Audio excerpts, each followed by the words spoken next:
Hey everyone, Chad here. I've reflected on our 130 plus episodes and want to highlight this favorite. I'd love to hear what you take away from this one. Hi, and welcome to another episode of Can't Stop the Growth. I'm your host, Chad Peterman, and today we are going to dive into some audio from a Future Leaders Series meeting on the topic of focus and how our individual choices will bring us closer to what our end goal may be. We talk a lot about in this one is learning to love discomfort. That may sound weird, but thinking about discomfort as growing and getting better. And oftentimes when we set a goal, it's to change a current behavior. That is going to lead to some discomfort because that's not natural. We're trying to change the behavior or change an outcome. And so just really viewing discomfort in a positive light and really searching that out in life so that we can bring ourselves closer to that end goal through focusing and really understanding what it is going to take to get to that goal. Obviously, it's very easy to make a goal. We probably often do these, even on sometimes a daily basis where we're setting a goal to get this list of things done, or maybe it's a larger goal at the beginning of a year or beginning of a quarter or whatever it may be, to accomplish something that we can be proud of. And there's a few key elements in that which I think we could all agree kind of separate a goal from kind of a task. Like I need to get this done, I need to get these errands run. That's not really a goal per se. Where goals are more often categorized as something larger, something that's going to take a little bit of time to get to. It's not easy, and I think that's the one thing that makes goals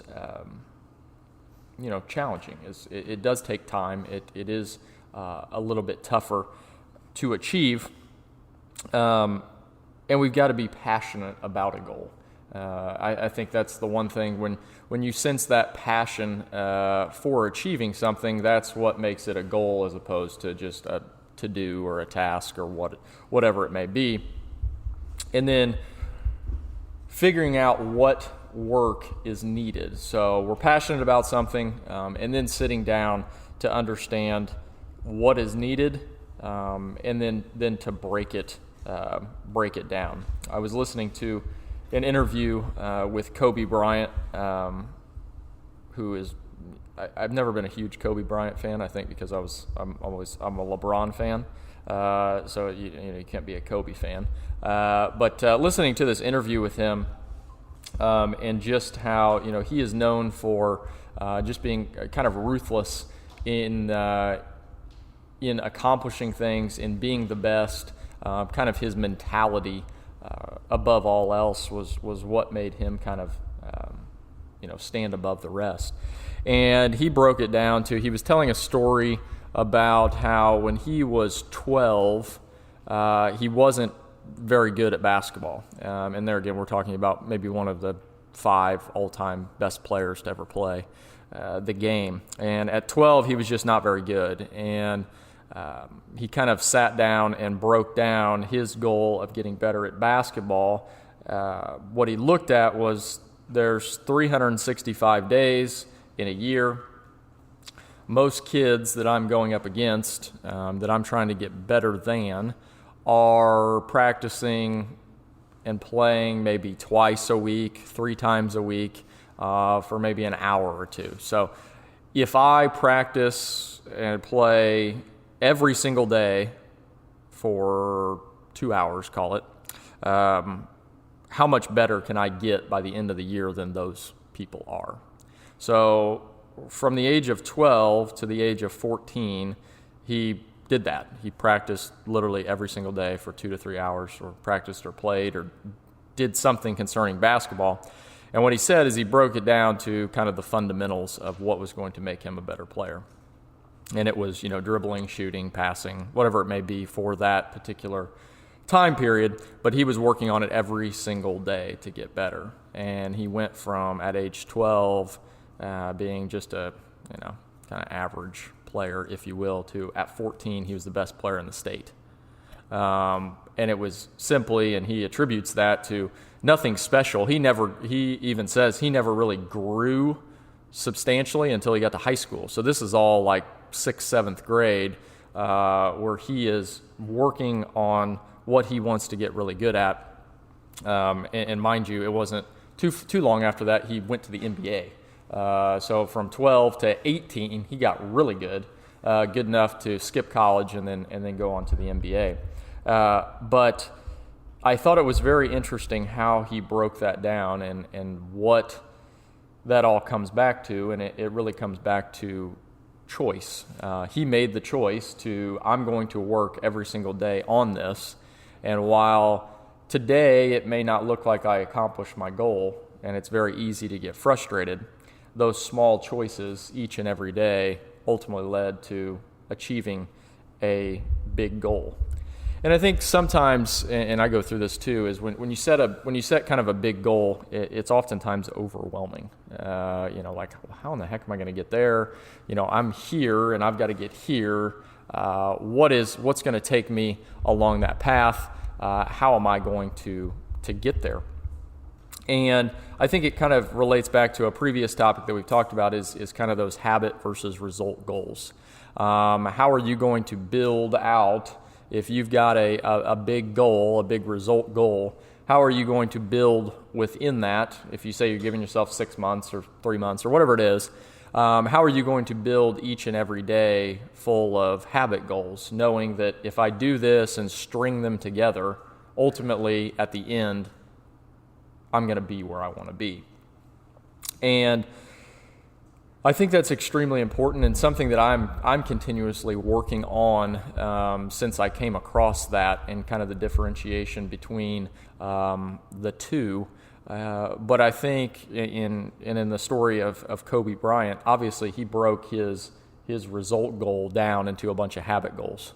His habit goal was, maybe for 2 weeks he was going to get really good at a free throw, and then the next one he was going to get really good at creating his own shot or whatever it may be.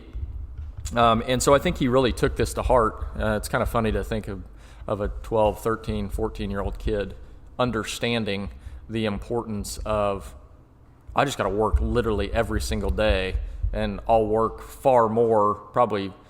I mean, if you worked every day and everybody else is playing 2 to 3 times a week, there's 52 weeks, so twice a week, so you're going to have 52 or 100 sessions of playing, whereas he got 350 sessions of playing. So, he basically tripled the amount of output in a year. And his thinking behind that was just how much better could I get if I just do the work every single day. And I think that's the next step in achievement, is understanding what work needs to be put in and then being okay with putting that work in. The unfortunate or fortunate part of any goal and how you're going to get there is living with being uncomfortable. Obviously, there's a bunch of you guys working out and doing your thing. Well, that's uncomfortable. I've heard you guys can't sit down, can't do this, struggling there, which is all great. But that is that part on your way to achievement, is being uncomfortable. And the more I was doing something earlier this week, and being uncomfortable is the only way we truly grow. If we just, I think about it in terms of working out. If we just went in there and were comfortable the entire time that we were working out, more than likely we're not going to see many results because we're not pushing ourselves to get any better. And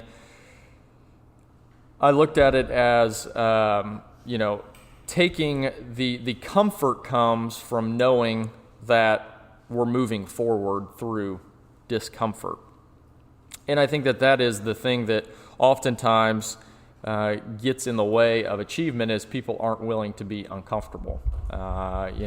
Well, I'd rather do this than the uncomfortable thing, which we all know is that when you set a goal, it's because you want to do something that you're not currently doing. What you're currently doing is the comfortable thing. What you're not doing and what's going to take you to your goal is the uncomfortable part of it. And I think it's important to understand that it's going to be uncomfortable. I think too often people think that, this goal, if it's comfortable the whole time, it's probably not a goal. It's probably just a kind of a to-do, that you're going to get done. Whereas the more uncomfortable you can make yourself, the further you can go. I always look at it as one of the things I've started when I work out is if I'm doing a workout and by about halfway to 3/4 of the way through, if I'm not uncomfortable, if I'm not breathing heavy, I need to do something that's going to make me get to that point. And it's nothing crazy. If I set out to work out for 45 minutes, I'm going to work out for 45 minutes. But if I get to about that 25-minute mark and I'm still just kind of loady-doing around, we need to ramp it up a minute or figure it out. Or if it's a running workout, well, maybe turn up the speed or whatever that may be. And just finding those things where in our lives, obviously there are times to be comfortable and times to hang out and enjoy. But when it comes to achievement, it's where can we make ourselves uncomfortable in life, to get better. I often think about this in the same light of when we teach service technicians out in the field. It's, can we get somebody to take what we have taught them from a classroom? We've taught them to ask open-ended questions. We've taught them to explore the home with the customer. But there again, if you've never done that and we're teaching that to you, that's very uncomfortable to do.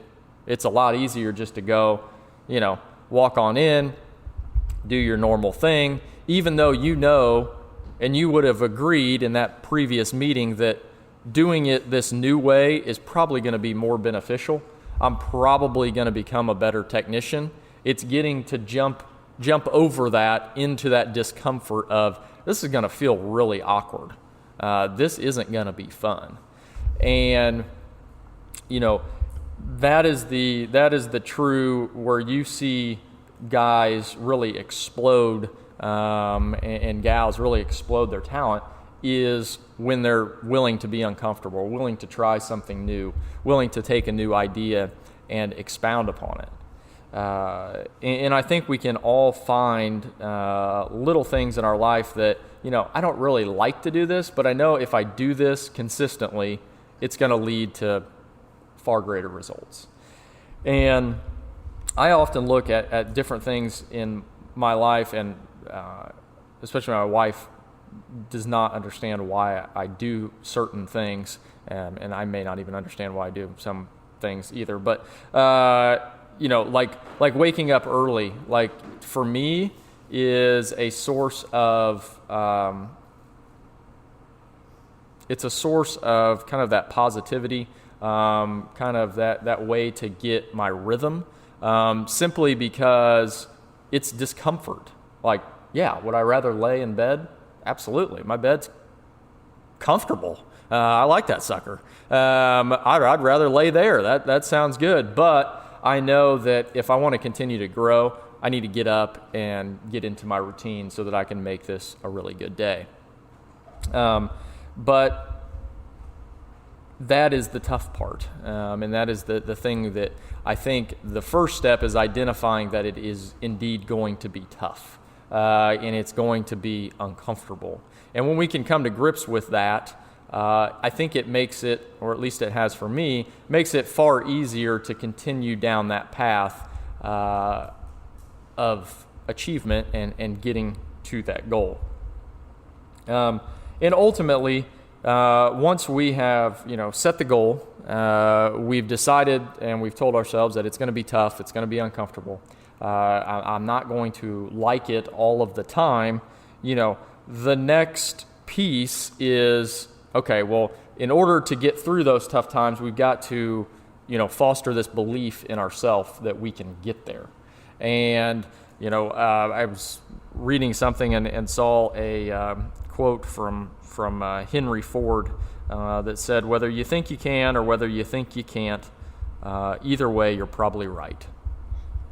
And I think this, there again, relates back to that choice that we have within ourselves to either go and achieve or stay where we're at and, make an excuse as to why we can't get there or why it's impossible or, well, it's not that big of a deal. And so I think that quote is one that, is extremely powerful because, you can really set your mind to whatever it is that you want to do. It's just about building a plan, being okay with being uncomfortable, and then working towards that. I just finished a book recently. I was going to show you guys. I don't know. I cannot remember how I found out about this, but regardless, it's a book called "Will It Make the Boat Go Faster?" It is kind of the story of, I think it's 2000. In 2000, the 2000, the 8-man rowing team from Great Britain won the Olympics, and it's kind of their story from probably maybe early 90s, and it kind of chronicles their way through it. The cool part is it, like, each chapter is broken up into, it kind of gives their story, and then the author or the co-author. So the author is Ben Hunt Davis. He was part of the rowing team. So he kind of tells the story of what they were thinking and different things like that. And then Harriet Beveridge, she kind of writes the second half of the chapter, and she goes into kind of analyzing what they were doing and why they were doing it. And, it's all about kind of goal setting, overcoming obstacles, different things like that. Well, in the, there's a chapter in here, it's the, I'm not sure what number it is, chapter 3 on beliefs. And they give a really cool system, which I think is really good for kind of developing the belief in yourself when it comes to achievement. And they break it down into what they call the DICE principle. So just like it sounds, DICE, and it stands for deserved, important, can do, and exciting. And so basically what this references is how you should set a goal, and then how you can best achieve that.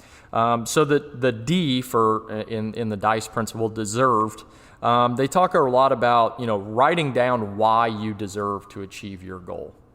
To me, this is extremely important. Obviously, we talk a lot about journaling,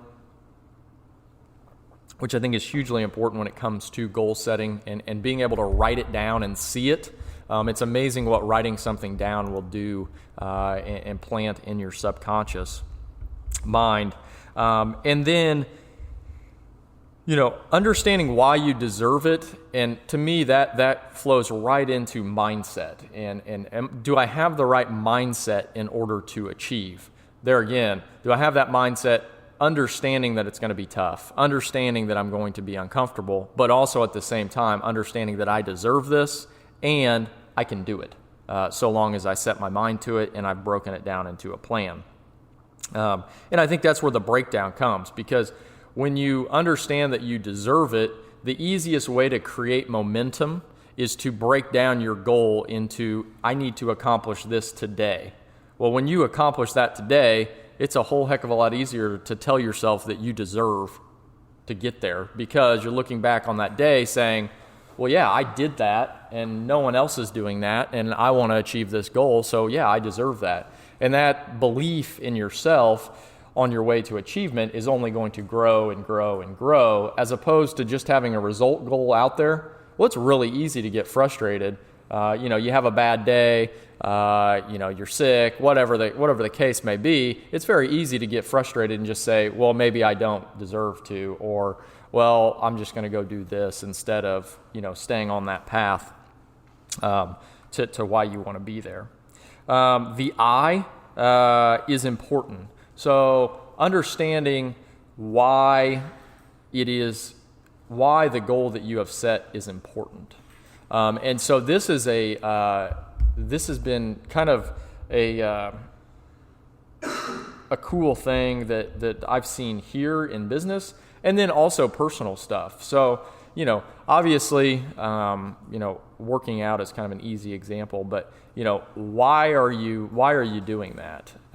What I have found for me personally, in being able to go and eat right, stay in shape, do all that stuff, is I want to do that so that I can be here a long time to spend with my kids. And for me, that's a lot easier to pull myself out of bed than to think, well, if I get up, let's all be honest, if I get up and go work out, like if I'm just doing it to lose weight or, whatever it may be, I'm not going to see that result tomorrow. Let's be honest. It's not going to happen, and then it's very easy to get frustrated. I'm going to have to string together quite a few of those in order to see some significant results. And that can be frustrating, especially if you're waking up early or have to go after work, which is an even more daunting task, I think, sometimes. But if there's that higher purpose there of anytime I go work out, I think, well, this is going to make me healthier, which is ultimately going to hopefully make me live longer, which I'll be here to teach my kids. I'm sure that they cringe when they think about that, but be here to teach them everything that I know. And so I encourage you to do that as you set goals. Is what's that higher purpose? And I think we've seen that here in the in the business as well. People often ask, what do you attribute the growth that you've seen to?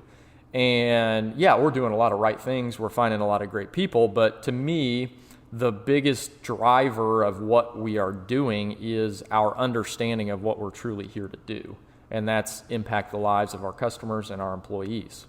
Well, when that is our driver, it's a whole heck of a lot easier to work on the weekend. It's a whole heck of a lot easier to come in here and think up this stuff and teach it, because ultimately that's our goal. And what we found is that when that's our goal and it's tied to that higher purpose, people gravitate towards that. People want to grow. People want to get better, as opposed to just saying, our goal is to achieve, $15 million this year. Well, that's wonderful, but who gives a rip? Whereas it's our goal to impact even more and more people. Well, at that point in time, that's a higher level. Not many places are saying stuff like that. The C in there is refers to can do.